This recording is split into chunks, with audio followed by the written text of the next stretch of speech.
Hello everyone, welcome back to my cooking channel cook with Rimi's kitchen. আজ নিয়ে এসেছি ধাবা স্টাইলে ডিম কারি রেসিপি। অসাধারণ একটা রেসিপি, ঝটপট তৈরি করে ফেলতে পারেন এই রেসিপি। মাত্র 5-6 মিনিটের ব্যাপার, 5-6 মিনিটে পুরো পরিবারের জন্য তৈরি করতে পারেন এমন অ্যামেজিং একটা শো স্টপার রেসিপি।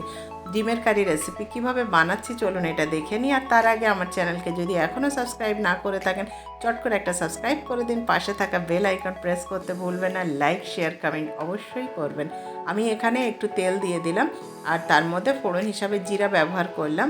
একদম লো ফ্লেমে রেখে জিরাটাকে কিছুক্ষণ কুক করে নিলাম। তারপর এখানে আমি বেশ বড় সাইজের একটা পেঁয়াজ আমি পেস্ট করে রেখেছিলাম, সেটা আমি এখানে দিয়ে দিলাম। আপনারা গ্রেভি যেমন করবেন সেই মতোই পেঁয়াজটা এখানে ব্যবহার করবেন।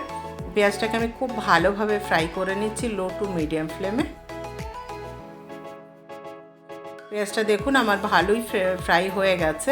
আমি এখানে দিয়ে দেব 1/2 চামচ আদা রসুন একসঙ্গে পেস্ট করে রেখেছিলাম, সেটা দিয়ে দিলাম। দিয়ে আবারও আমি মশলাটাকে খুব ভালোভাবে ফ্রাই করে নিচ্ছি। নিয়ে আমি এর মধ্যে একটু জল দেব যাতে পেঁয়াজটা আরও স্মুথ হয়ে যায়। তার জন্যে আমি জল দিয়ে তবে বাকি মশলাগুলো দেব, তাতে কি হয় কালারটাও খুব ভালো আসে এবং মশলাটা দারুণভাবে কষানোও হয়ে যায়।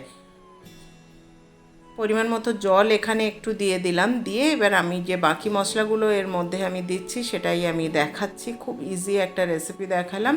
আমি এখানে আন্দাজ মতো লবণ দিয়ে দিলাম। আমি কাশ্মীরি রেড চিলি পাউডার ব্যবহার করেছি শুধুমাত্র একটা দারুণ কালারের জন্যে। আর আমি এখানে জিরা গুঁড়ো দিয়ে দিলাম 1/2 চামচ, ধনিয়া গুঁড়ো 1/2 চামচ আর হলদি গুঁড়ো দিয়ে দিচ্ছি 1/2 চামচ। দিয়ে আমি মশলাটাকে খুব ভালোভাবে কষিয়ে নিচ্ছি। এতে পেঁয়াজটা যেমন গলে যাবে তেমন মশলাটা স্মুথও হবে।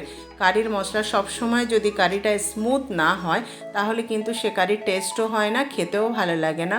ওই পেহলি দর্শনধারী ফির গুণ বিচারি এমন একটা ব্যাপার। প্রথমে দেখতে তো ভালো হতেই হবে, তারপর সেটার টেস্ট যাবে মানুষ। আর আমি এখানে একটা মিডিয়াম সাইজের টমেটো নিয়ে সেটা পেস্ট বানিয়ে রেখেছিলাম, সেটা এখানে দিয়ে দিলাম। এখন টমেটোগুলোর যা কালার সে দেখে বোঝা গেল না ওটা টমেটো না অন্য কিছু।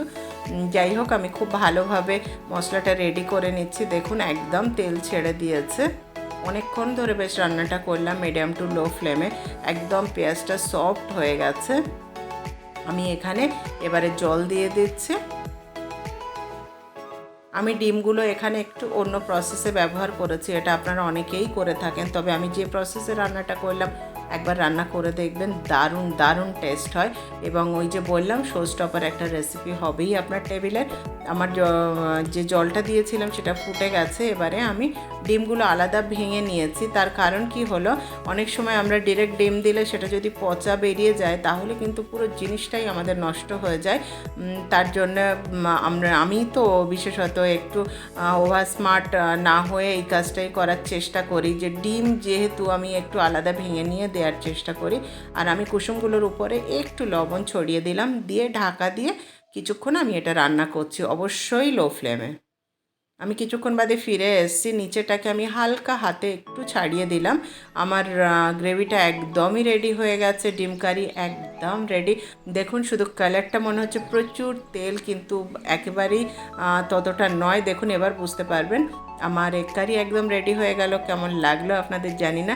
আমি এখানে একটু ফ্রেশ ধনেপাতা আমি ছড়িয়ে দিচ্ছি, দিয়ে ঢাকা দিয়ে রেখে দিচ্ছি। তারপরে আমি এটাকে পরিবেশন করব। অবশ্যই সুইচ অফ করে দেবো ফ্লেমটা। এবারে কেমন লাগলো আমাকে জানাবেন, কমেন্ট লাইক শেয়ার অবশ্যই করবেন, সাবস্ক্রাইব করতে ভুলবেন না।